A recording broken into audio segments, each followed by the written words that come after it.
Now we're going to look at some chemical reactions that occur in the functional groups that we have in carbohydrates. In carbohydrates, I already introduced that we can have aldehydes or ketones. And additionally, we have multiple hydroxy groups. And hydroxy groups is one of the hallmarks for alcohol functional groups. It is known that if you have an aldehyde or a ketone in the presence of an alcohol, one of the things that they can do is react with each other. And in essence, this is an addition reaction. What happens in this addition reaction is that essentially the oxygen and the rest of the molecule in that oxygen from the alcohol connects to the carbon in the carbonyl. So that's why you see it connected right here. Then the double bond that used to be in the carbonyl breaks to a single bond. And lastly, the hydrogen atom binds now to the carbon oxygen single bond. Specifically, it binds to the oxygen side.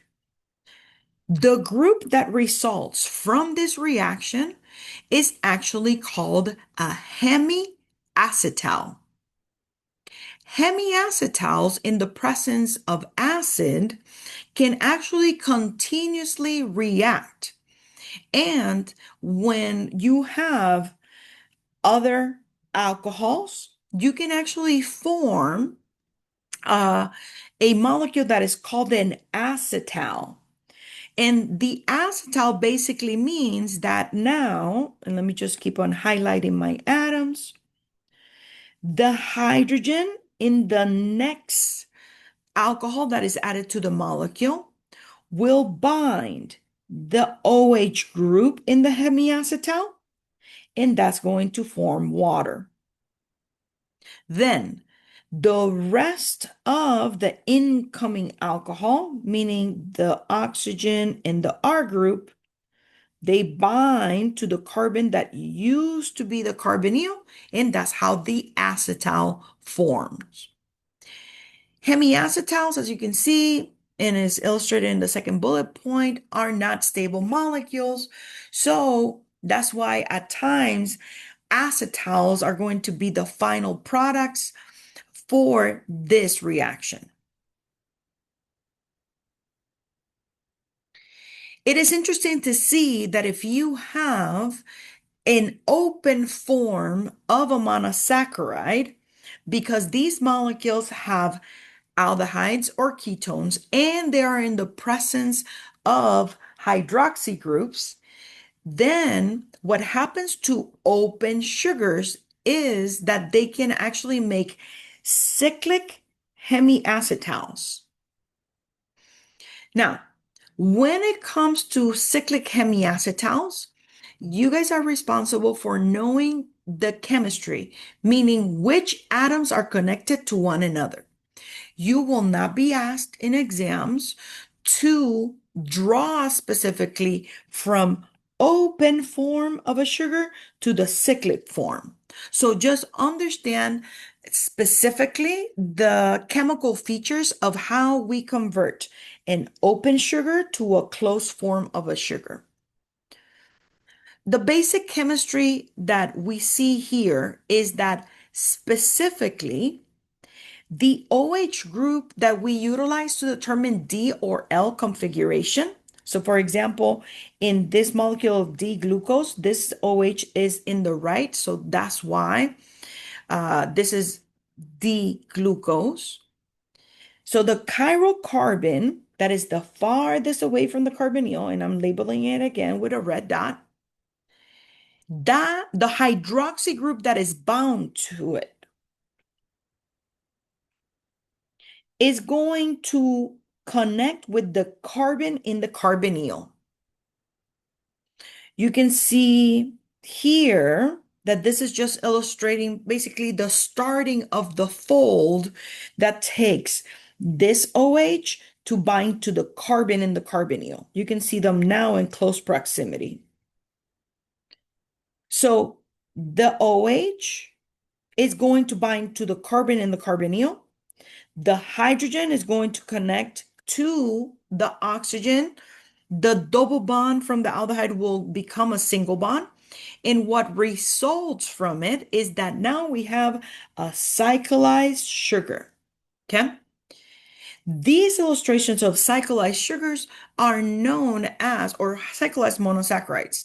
These are Haworth projections. Now, one of the things is that newly created carbon or connection to carbon, I should say, between the oxygen and carbon are going to create a particular site that we know as the anomeric carbon. And the reason why it is special, to be honest with you, is because at first, when we look at an open form of the sugar, we have specifically 1, 2, 3, 4 chiral centers. And when this OH binds this carbon via hemiacetal synthesis, it creates a new chiral center. So we see in Haworth projections that there's not 4. There are 1, 2, 3, 4, 5 chiral centers now in our monosaccharide.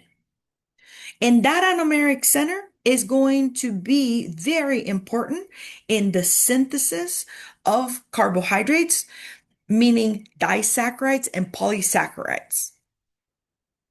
Additionally, when the OH does this rearrangement of atoms in which the oxygen ends up being bonded to carbon number 1 and the hydrogen goes to the oxygen, what happens in reality is that this OH can attack from the back of the molecule or it can attack from the front of the molecule. So that's why when this hemiacetal forms, we observe that the OH can be pushed up or it can be pushed down. If at the anomeric position your OH is up, then that means that you have the beta form of the hemiacetal form of the Haworth projection that was created. Okay. Then, if we look at the anomeric position and we see that the OH is pointing down, then that means that that is the alpha form of that hemiacetal that was formed from the cyclization of your monosaccharides. So that means that the relationship between alpha and beta forms of Haworth projections that come from the cyclization of a monosaccharide are known as anomers, because the only thing that they're different from each other is at the anomeric position.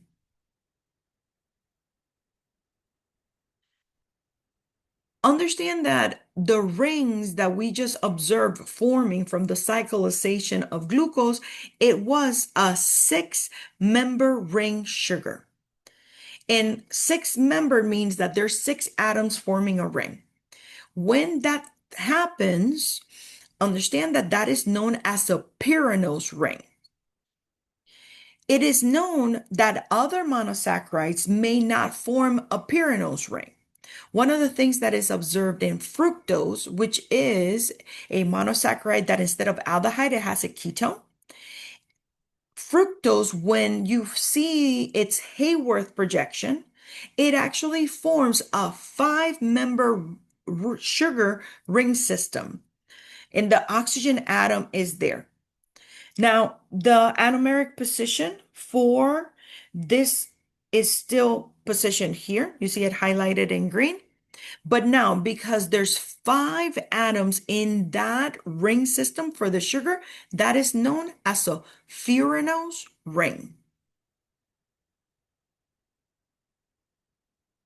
One of the things about carbohydrates is that they can be classified additionally by the number of carbons that they have and also their carbonyl functionality.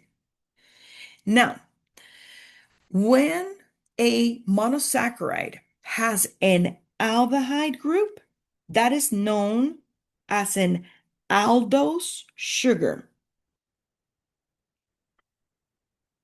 When a monosaccharide has a ketone group, that's known as a ketose sugar. Based on the number of carbons, we actually have words to define the class of sugar. If your carbohydrate or monosaccharide has 3 carbons, that is known as a triose. 4 carbons is known as a tetrose. 5 carbons is known as a pentose. 6 carbons is known as a hexose. And I mentioned earlier that you can have a 7 carbon sugar and even 8. And that's basically the max. If you have a 7 carbon monosaccharide, that is known as a heptose. An 8 carbon sugar, that is known as an octose. Additionally, we can incorporate those two pieces of information, meaning the carbonyl functionality and the number of carbons, into a single word for carbohydrates in order to define what types of functional groups do they have and the number of carbons. So, for example, glucose, because it's an aldose sugar, then all you have to do is say, well, ALDO defines that there's an aldehyde in glucose. And then based on the number of carbons, I can see that hexose tells me that there's 6 carbons in glucose. Let's do the same thing, but now for ribulose. In the monosaccharide ribulose, we have a ketone in it. So because we have a ketone, we're going to add the letters KETO.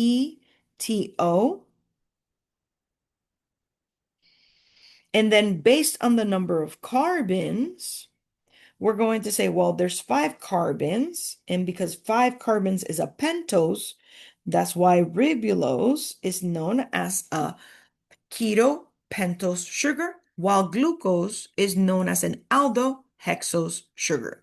So as you can see, you can actually incorporate both pieces of information into one word. Let's do an example to actually illustrate this designation that we have for the aldehyde, ketone, and number of carbons for a molecule. Erythrulose, which is the molecule that you see here in slide 16, it is actually a monosaccharide that is actually used in many self-tanning products because of its natural ability to dye the skin. So, when we look specifically at erythrulose, what we can see in the molecule first is that it is a ketone because we see a C double bond O connected to a carbon chain and connected to another carbon chain. So that means that this is a ketose sugar. In terms of the number of carbons, we have 1, 2, 3, 4. Since there's 4 carbons, we know that this is a tetrose sugar. To, in one word, take both pieces of information. Overall, we say that erythrulose is a keto tetrose monosaccharide.